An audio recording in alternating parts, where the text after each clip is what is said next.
So our next speaker is Angela.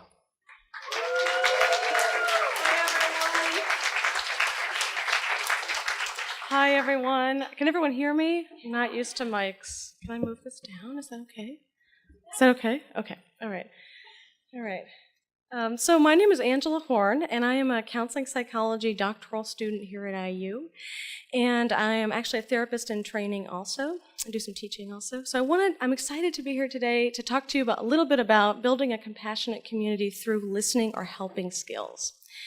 So in the world of counseling and in the counseling research, we know relationships really matter. They can transform us. There's something about being able to sit with someone else and just experience what they're experiencing that really supports them. We know that this allows people to lower their symptoms of depression, symptoms of anxiety, and just being in that relationship can be supportive. So relationships are built on something though, right? And those relationships are usually built on skills, listening, helping skills. And so what I'm going to propose to you today is to think a little bit about your listening skills and what you do in your everyday life.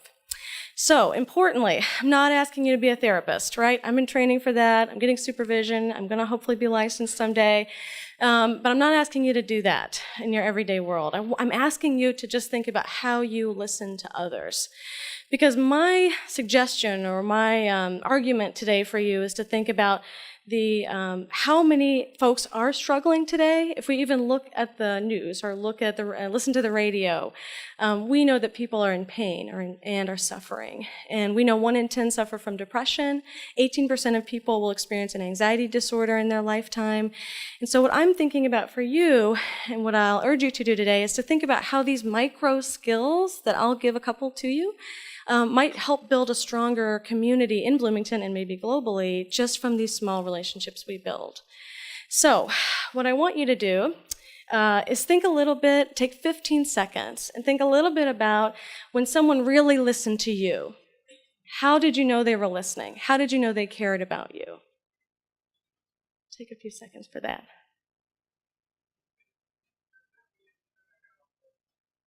Okay. So in very short reflection, I want you to flip it around. Okay, now how can I do what I just got from someone else? How can I be a better listener? How can I do this? And I'm hopefully going to give you some skills to walk away from in the next 2.5 minutes to think about in your own life. So first, when you're listening to someone, can you be present with them in that moment? Are you worried about something? Are you anxious about something at your job? Fights with spouses, with kids? Can you be present with someone to really truly hear and listen to them in that moment? And if you can't, it's okay. We're not asking you to be superhuman. Asking you simply to think about, can I sit with you right now? And if not, be honest, share that. You know what, can we reschedule? I can't do this right now. Maybe later tonight, I'll really be able to be more present with you. So something to consider for you is that rescheduling piece. So today I'm going to give you 4 skills to think about. Restatements, reflections of feeling, open-ended questions, and practicing not giving advice. Now, today I'm going to actually only talk about 2 of those, restatements and reflections of feelings, because these 2 really help us be a little bit more connected to not giving advice. We're pretty good at giving advice. I know what's best. I'm going to tell you what I think is best. But I really want you to think about actually just sitting with someone's experience before giving that advice, understanding and being able to just witness and be a presence with that person. So first, restatements. What are these? These are restating or rephrasing content back to the speaker. Very simply, that's exactly what it is. Being able to listen and restate and rephrase back to the speaker. Now, why would we use restatements? Restatements give us the ability to be able to let the listener know or let the speaker know that we're listening accurately and that they have said what they mean to us. So it also lets the speaker who's struggling clarify, no, that's not right, that's not what I meant, I didn't mean to say it that way. And it also just lets you guys work it out together as to what actually is happening in your world. So some examples, if you're listening to someone, it sounds like he wasn't listening very well to you. Or, so you're super busy at work, sounds like what's happening. Or, wow, that mini marathon was super hard. It sounds terrible. I'm glad I didn't do that. Okay, so number 2, reflections of feeling. These are simply reflecting feeling back to the speaker, right? Sadness, excitement, anxiety, depression. And so these are simply allowing, Darth Vader, he's tripping up my game here. Okay.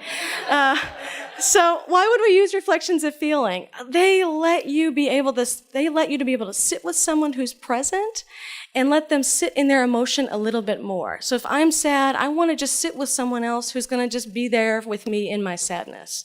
So some examples. You seem really sad right now. You're really pissed about this? Are you angry?